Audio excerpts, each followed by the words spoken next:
Elton John once described Michael Jackson as disturbing and mentally ill after meeting him multiple times throughout his life. In his memoir, Me, which was released in 2019, Elton explained how he had known Michael since he was about 13 years old. He said the king of pop was the most adorable kid you could imagine, but that at some point in the intervening years, he started sequestering himself away from the world and reality.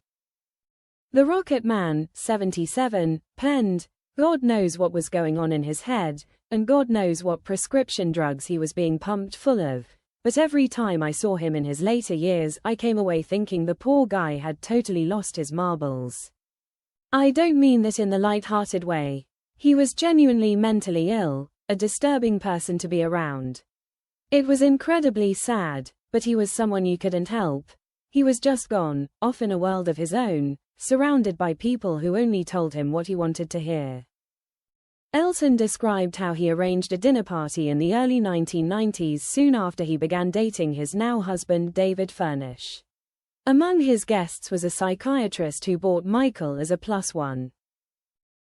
Elton said the Thriller singer looked awful and refused to eat anything before eventually getting up from the table without a word and disappearing. Elton continued, "We finally found him, 2 hours later, in a cottage in the grounds of Woodside where my housekeeper lived. She was sitting there, watching Michael Jackson quietly playing video games with her 11-year-old son. For whatever reason, he couldn't seem to cope with adult company at all." Michael died in 2009 at the age of 50 after taking a lethal combination of sedatives and propofol, an anesthetic.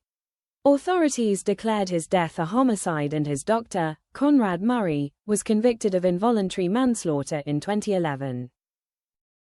It comes as a follow-up to Leaving Neverland airs tonight on Channel 4.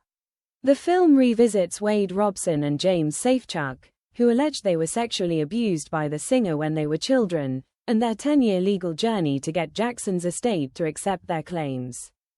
Jackson's estate has vehemently denied all allegations of sexual abuse made against the star. Robson and Safechuck's allegations are the subject of a joint lawsuit against MJJ Productions and MJJ Ventures that is due to go to trial in November 2026.